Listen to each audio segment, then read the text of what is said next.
Opa, pessoal, para quem ainda não me conhece, eu sou o Douglas Lima, sou Relações Públicas, trabalho no Departamento de Comunicação Social da Reitoria do Instituto Federal do Ceará e como vocês sabem, como vocês já conhecem, esse nosso projeto relativo a uma data tão importante, tão especial para a nossa ciência, para a nossa produção do conhecimento, mais uma vez como parte da programação do Dia do Físico, o IFCE e instituições parceiras têm a honra de trazer para vocês algumas entrevistas com físicos, pesquisadores e também pesquisadoras nacionais, pessoas aí que vêm contribuindo com o ensino e a pesquisa no nosso país. Nessa ocasião, nós contamos com a participação especial do professor Idelfrânio Moreira, professor de Física da Educação Básica, edutuber e gerente de inovações para professores no SAS, Plataforma de Educação. O professor Idelfrânio Moreira é professor de Física cearense, edutuber, integrante do selo YouTube Edu, iniciativa da Google Brasil e da Fundação Lehman, criador do projeto Física Marginal, divulgador científico integrante do selo Science Vlogs Brasil, apresentador das quase 24 horas de formação de professores ao vivo desde 2016, trabalhando com formação de professores desde que era o mais novo entre os presentes na sala. Atualmente, gerente de inovações para professores no Sistema Aridissal, SAS, Plataforma de Educação. Vamos colocar então na tela o nosso convidado, o professor Idelfrânio Moreira. Professor, muito obrigado por atender o nosso convite, é um prazer ter a sua presença. Opa, eu que agradeço, muito obrigado, parabéns pelo trabalho de vocês. Essa valorização ela é extremamente importante para que o trabalho fique cada vez melhor dos colegas professores e o conhecimento de ciência de todo mundo também. Então, eu agradeço dando parabéns. Professor, acredito que através desse nosso vídeo aqui, muita gente vai tomar contato pela primeira vez com o termo edutuber, né, que é uma coisa que está cada vez mais na moda, especialmente por conta desse período de isolamento que a pandemia exige, mas também por conta do avanço da própria tecnologia. E, de antemão, já parabenizo o seu trabalho. Estamos conversando com um professor que é acostumado, então, às câmeras, né, a aparecer, a utilizar a tecnologia para democratizar o conhecimento, para levar mais oportunidades, difundir o saber. Professor, começando do começo, então, como eu costumo dizer aqui com o pessoal que participa gentilmente do nosso projeto aqui em homenagem, da nossa jornada em homenagem ao Dia do Físico, eu queria falar o seguinte: os professores que nós entrevistamos anteriormente são, em maioria, mestres, doutores e pós-doutores. Em contraponto, o nosso entrevistado de agora é um professor autodidata, que mesmo não tendo tido uma formação universitária em física, se constituiu como uma importante referência na área. E eu começo perguntando o seguinte, professor: explique para o público como o senhor obteve sua formação e os desafios que teve de superar até chegar a uma posição de reconhecimento como professor em uma área muito significativa e, ao mesmo tempo, pouco procurada ainda pelos jovens.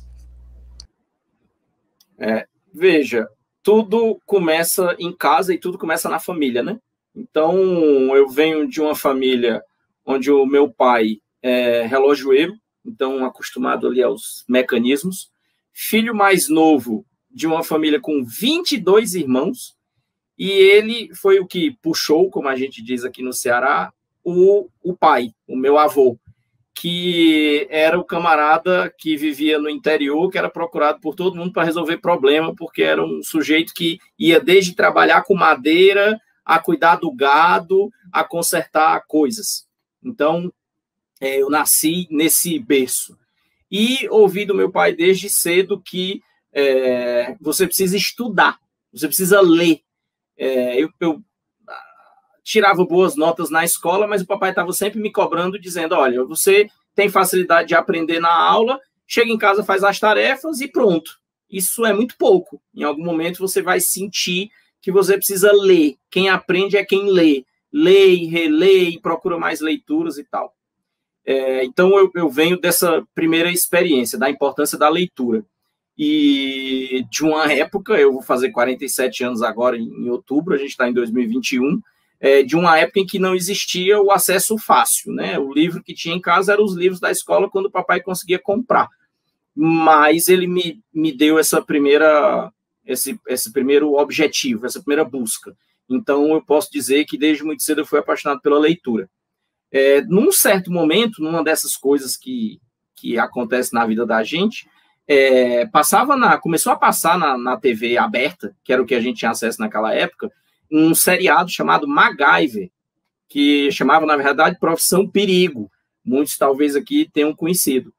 E na época, eu tinha 12 anos. Eu estava ainda no que hoje a gente chama de anos finais do ensino fundamental. E eu fiquei absolutamente fissurado numa cena do primeiro episódio em que ele utiliza fumaça para visualizar laser que antes estava invisível. Eu tinha uma pessoa próxima minha, que era uma prima, que já estava no ensino médio, naquela época ainda chamava segundo grau, e era a minha referência para essas coisas. Então eu perguntei para ela, o que é isso aqui que eu estou vendo? O que é isso que esse cara fez? E ela disse, olha, isso é uma coisa que hoje você gosta muito, que chama ciências, mas mais especificamente uma coisa que daqui a 2 anos você vai detestar, que chama física. Então eu fui apresentado à física dessa maneira. É uma parte da ciência que daqui a pouco você vai detestar, por uma pessoa que estava no segundo grau. E ela estava no segundo ano, então ela me deu o livro do primeiro ano, Fundamentos da Física. E com 12 anos, nessa coisa de ser um cara que tem que perseguir a leitura e que não tinha acesso a livros de forma fácil, e eu acho que foi a primeira vez que eu ganhei um livro que não estava na lista de livros da escola. E com 12 anos eu consumi o Fundamentos da Física, volume 1. Eu lembro demais que eu gastei meses tentando entender o que era inércia, o que era a primeira lei de Newton. Aquilo tudo para mim era muito novo. Mas aí não tem aquela frasezinha que a gente escuta que diz, não sabia que era impossível, foi lá e fez. Então eu não estava vivendo aquele meio onde as pessoas efetivamente não gostavam de física ou achavam que a física era difícil. Então tem um destemor nisso, né? E foi assim que eu comecei com a física. Logo eu entrei no ensino médio e, de fato, descobri que as pessoas, em sua maioria, não gostavam, e muitos não gostavam porque não entendiam, e muitas vezes não entendiam também porque o próprio livro, o próprio sistema, a própria forma de dar aula, o próprio professor que estava ali, não facilitava muita coisa. Então, eu tive o privilégio de já começar tendo estudado antes, então eu tinha ideias muito próprias. E ali eu me dei a missão de querer mostrar para as pessoas que o meu encantamento. E aí eu acho que vem o segundo ponto. O primeiro é a leitura, o segundo é o encantamento. Como é que uma coisa que é tão espetacular, que explica a vida, que mostra como é que as coisas funcionam, as pessoas são privadas de entender e, portanto, de gostar. Acabou que, numa sequência de eventos, eu terminei o meu ensino médio no que hoje é o Instituto Federal do Ceará, mas que à época se chamava Escola Técnica. Tive a oportunidade de, logo no primeiro semestre, né, eu entrei com 14 anos, logo no primeiro semestre eu me tornei monitor do laboratório de física, então, junto com grandes professores, que depois se tornaram meus colegas de profissão, que eu me tornei colega de profissão deles. Tive a oportunidade de participar da primeira Olimpíada de Ciências, né, primeira Olimpíada Estadual de Ciências. Então, na primeira fase da primeira Olimpíada de Física do Estado do Ceará, teve 2 10.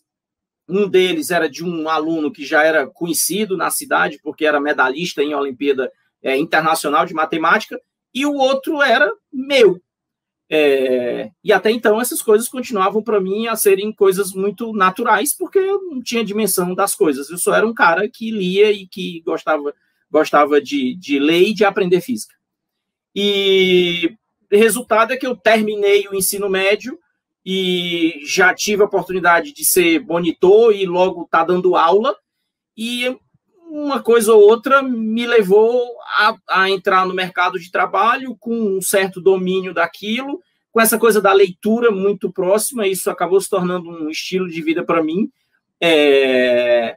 E hoje eu estou aqui. Então, é até um contrassenso, porque hoje, especificamente, eu trabalho com formação de professores, por conta de toda uma história que há. Antes eu trabalhava especificamente com alunos de pré-vestibular, e eu mesmo não tinha essa história. E muitas vezes isso podia parecer um contrassenso para as pessoas.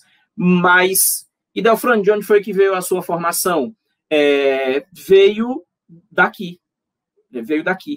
Eu faço isso até hoje. Eu estou sempre cercado dos livros e da leitura, e quando isso não é suficiente, eu procuro quem sabe. Então, daí que veio essa coisa. Eu nem sabia que tinha uma palavra para isso que se chamava autodidata. Olha a curiosidade aí, o professor deu o estalo na cabeça dele para perseguir o caminho da ciência e da física, mas mais particularmente falando, através do MacGyver, né, que todo mundo conhece como profissão perigo aqui. Um professor que a gente entrevistou anteriormente, o professor Célio Muniz, lá da Universidade Estadual do Ceará, esse estalo para ele veio com Star Trek, ou seja, veio também com uma atração de televisão. São caminhos variados que acabam desembocando nessa questão de fazer ciência, de trabalhar com educação, de democratizar o conhecimento. Muito legal, muito interessante a sua trajetória, fundamentada na leitura, muito importante, muito interessante e inspirador para quem está nos assistindo. De antemão, parabéns, professor Edelfrânio, por essa trajetória tão bonita que vem desde a sua juventude, né? Professor, passando então para a nossa próxima pergunta, nosso próximo questionamento, enquanto formador de professores e também professor de física na educação básica, quais são as principais atividades que você vem desenvolvendo e os principais desafios que o senhor tem se deparado? Conte para a gente aí um pouco sobre a sua atuação, sobre o seu dia a dia. Nesse momento específico que a gente está vivendo, eu estou mais focado na formação de professores, inclusive pelo meu posicionamento hoje na companhia, né, no SAS. Mas até o ano passado, eu estava atuando, nos últimos 3 anos eu tinha atuado como diretor de escola, então estava à frente aí, e ainda em sala de aula. Então, no início da pandemia, eu estava vivendo essas duas frentes, né? Dirigir a escola, então responsável por grupos de professores nos 4 segmentos, numa escola grande fora do Ceará, e também atuando em sala de aula. E isso eu acho que isso serve de mote para a gente falar muito sobre a educação dos últimos tempos. A gente sabe que a gente vive um desafio muito grande em educação, sempre foi e sempre será, mas que cada época tem o seu desafio próprio e cada época tem o seu discurso. Então, há quanto tempo a gente não vem falando em escola, em educação, no Brasil especificamente, que a gente precisa avançar, que a gente precisa modernizar, que a gente precisa mudar, que a gente precisa transformar por conta do século XXI, por conta das novas gerações, e o quanto o contingenciamento da pandemia pegou a gente de calça curta, né? O quanto ainda pegou a gente só no discurso. E aí tem uma hora que você precisa de fato transformar, precisa de fato acontecer. Então, nesse ano, né, em que a gente tem vivido esse distanciamento social, esse ensino não presencial, esse ensino remoto, esse ensino híbrido, todas essas coisas, eu tive atuando aí na sala de aula, na gestão e na formação de professores. E te digo que o grande, eu não vou nem dizer o grande ensinamento, eu vou me colocar na posição de todo mundo, mas o grande aprendizado, que tanto faz se a gente está falando lá atrás, antes da pandemia, quando a gente já sabia que precisava mudar e inovar em educação, avançar e modernizar, quanto agora, quanto projetando para o futuro e falando do ponto de vista de um professor de física, que é considerado uma matéria tão dura na educação básica, não é tão difícil, não é a mais querida, não é a mais simples. Eu te digo, o grande aprendizado é que a gente tem que focar nas pessoas, nos relacionamentos, nas conexões, na comunicação. Lá na apresentação você disse, olha, a gente está falando aqui de um termo que não era tão usual e que agora a gente tem que dar atenção para ele, o edutuber, né? Veja, a gente está, no ano passado, atendendo, como diretor de escola, atendendo os pais no começo da pandemia, aquela maluquice, todo mundo sem entender como é que ia funcionar. Fiz vários atendimentos muito difíceis, muitos pais desesperados sem saber como lidar com as crianças em casa para manter a educação. E aí teve um pai que falou uma coisa que me chamou muita atenção. Ele identificou que tinha praticamente a mesma idade que eu, ele e a esposa, com uma filhinha no ensino fundamental, anos iniciais, né? Então recém-alfabetizada. E ele dizia, professor, eu estava dizendo para minha esposa aqui um dia desse, ainda bem que isso que está acontecendo é agora no tempo da nossa filha, que a possibilidade de comunicação à distância via internet existe. Porque se fosse no nosso tempo, a gente estava lascado. Ele falou assim. Tudo bem que a gente não teve tempo para se preparar, né? Foi um contingenciamento muito duro, mas ainda bem que essa possibilidade existe. Então, veja, o que a gente sempre tratou como uma possibilidade, se a minha escola tivesse acesso a mais tecnologia, se os meus professores usassem mais essa tecnologia, aí se fala de protagonismo do aluno, se fala de metodologias ativas, se fala de ensino híbrido, se fala de lidar com as novas gerações, isso deixou de ser uma possibilidade, agora virou uma necessidade.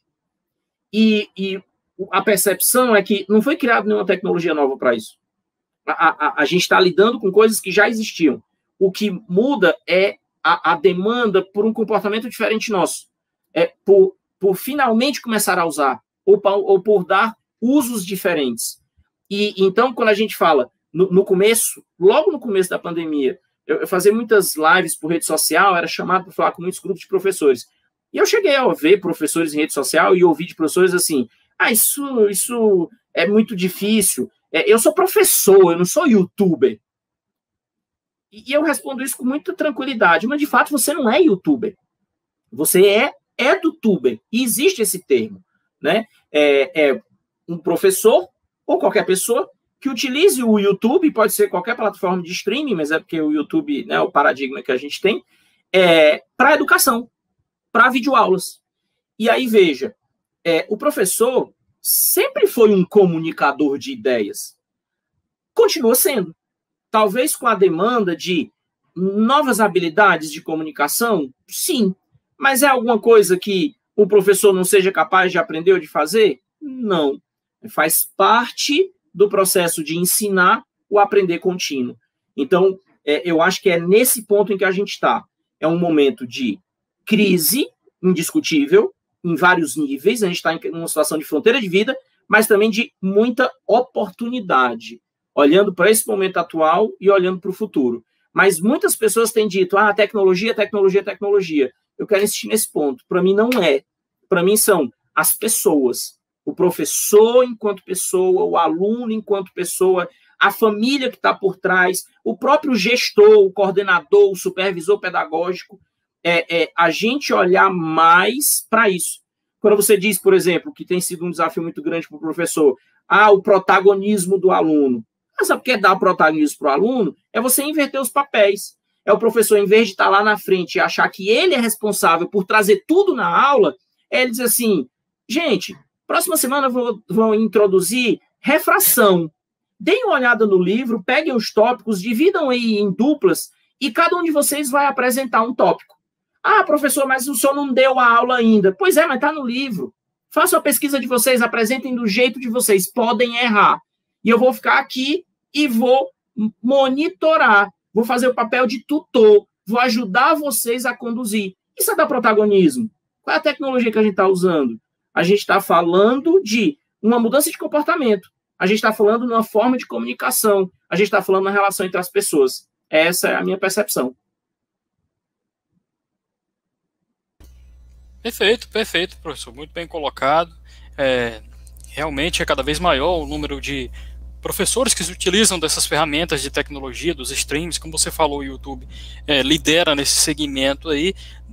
Nem todos eles têm a mesma desenvoltura e a mesma inclinação para esse tipo de interação virtual, mas que é um processo que, para a maioria, eu acredito, acaba sendo quase que natural. O professor se adapta àquela ferramenta e acaba chegando, alcançando públicos que ele jamais imaginou alcançar em outros tempos, né? Estamos vivendo novos tempos, principalmente por conta dessa situação de distanciamento social.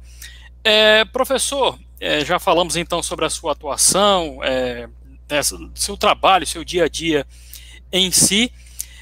Para a gente finalizar, eu gostaria que o senhor deixasse uma mensagem, então, aos professores de física da educação básica e a todos os profissionais da área que estão nos ouvindo. Bom, eu vou falar para todos os professores, tá? Eu lancei no ano passado até um movimento que eu chamei Professores por um Mundo Melhor. eu acho que tem uma mensagem que eu gosto de levar sempre, porque eu reflito nisso todos os dias, ao longo desses anos todos. E eu acho que a gente precisa se fortalecer nisso, nós, professores, independente da área, mas os de física bastante, porque, de novo, é uma matéria dura em todos os aspectos. Nós precisamos... não vou dizer diferente. Seria muito libertador, em vários níveis, que a gente conseguisse enxergar a nossa profissão e o nosso emprego mesmo, veja a diferença, nossa profissão e o nosso emprego, como uma grande oportunidade de contribuição para o mundo. Então, eu tenho insistido muito nisso. A gente vive num país que não facilita muitas coisas, fato, isso é histórico. A gente está falando de política, independe da época, a gente está falando de capacidade de investimento em educação, a gente está falando de cultura, a gente está falando de formação de país, a gente está falando de sociologia, a gente está falando de povo, a gente está falando de preconceitos, de tudo que você possa imaginar. Todo mundo conhece isso, é batido, não tem muito esforço nisso. A gente vive num país difícil para a educação e para professor, então, que o professor não recebe a valorização devida, às vezes, nem dentro da própria casa. Me dói muito, às vezes, quando a gente conversa e quando faz entrevistas, e aí o professor tem aquela história para contar, porque quando eu disse que eu ia ser professor, as pessoas disseram, ih, meu Deus, vai sofrer, vixe, procura outra coisa para fazer. Isso me dói muito, porque independente das dificuldades, eu não estou dizendo que elas não existem, elas existem. E aí, quando eu falei a diferença entre profissão e emprego, o seu emprego hoje, professor, ele pode não ser muito privilegiado. Pode ser uma escola que não tenha tanta estrutura, pode ser uma gestão que não te dá muito apoio, pode ser condição de remuneração que, de fato, não condiz, pode ser o próprio aluno que é difícil. Mas tem uma coisa que me pega muito, que eu chamo de assim, é a hora quando você está na cara do gol. Independente de todas essas coisas, tem um momento que você vai estar ali frente a frente com seus alunos. Aquele momento ali é onde a gente pode fazer mágica. Porque todo professor tem uma história para contar de pelo menos um aluno que ele conseguiu fazer uma transformação, que ele conseguiu medir. Porque a gente transforma muita gente, mas muitos a gente não tem nem noção. Mas todo professor tem uma história dessa para contar. Então, é reconhecer a profissão como privilégio.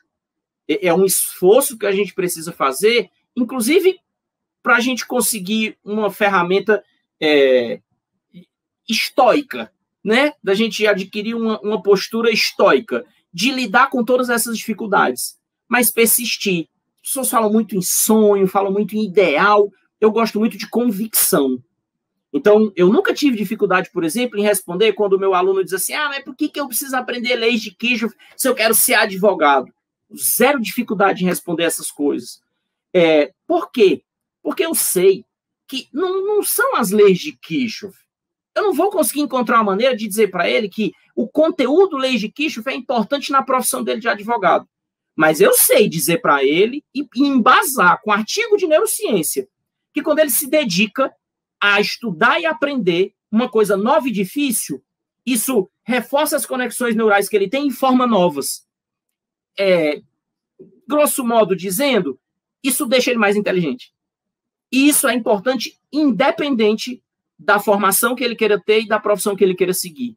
Então, estudar, ter conhecimento é importante. E a gente conseguir lembrar disso ainda a duras penas, diante da realidade que a gente vive, mantém acesa essa chama do quanto nós podemos contribuir. E, de novo, vou insistir, no momento que a gente está vivendo, ele está demonstrando muito, e por vários exemplos negativos e difíceis, o quanto a educação, o conhecimento científico, ele faz falta. Então, especificamente no nosso país, nós professores, eu não sei quando a gente vai ver uma realidade mais bacana para a profissão, mas reconhecidamente nós temos um papel muito relevante que ninguém pode tirar da gente quando a gente está na cara do gol, quando a gente está na frente dos nossos alunos. E é aquilo que eu disse antes, conexões, relações, pessoas, eles não vão lembrar dos conteúdos que a gente ensinar, mas eles vão lembrar dos momentos que eles viverem com a gente. Eu acho que é isso que tem importante para dizer. Com certeza, professor. Acho que a grande lição é essa, é a perseverança, é ter a consciência das dificuldades e limitações do nosso país, do nosso estado, da nossa cidade, mas também da nossa parte nessa tarefa de superar essas questões, porque o esforço individual é capaz de levar, a educação, sobretudo, é capaz de levar o indivíduo muito longe, e você é prova viva disso através de mudanças de hábitos, de leitura, de abraçar a ciência como um modo de vida, não como um trabalho. Eu acho que o que eu estou falando se encaixa perfeitamente à sua rotina. É uma forma de ver a vida. Você vestiu a ciência no seu dia a dia. E fica até difícil, acho que fica até difícil dissociar uma coisa da outra, né? O seu trabalho, da sua vida pessoal, porque está tudo interligado através de hábitos saudáveis que favorecem o aprendizado, o crescimento individual e intelectual. Muito bom, professor. Foi um prazer conversar com você, então, professor Idelfrânio Moreira, da SAES, Plataforma de Educação. Ele é professor de Física da Educação Básica. Repetindo, EduTuber, você que não conhecia esse termo ainda, vá se acostumando, porque é uma coisa que veio para ficar, né? Então, todo mundo vai se acostumando, então, com EduTuber. Professor Idelfrânio também é gerente de inovações para professores, como eu já falei, na SAES, Plataforma de Educação. Obrigado, professor, então. Até a próxima.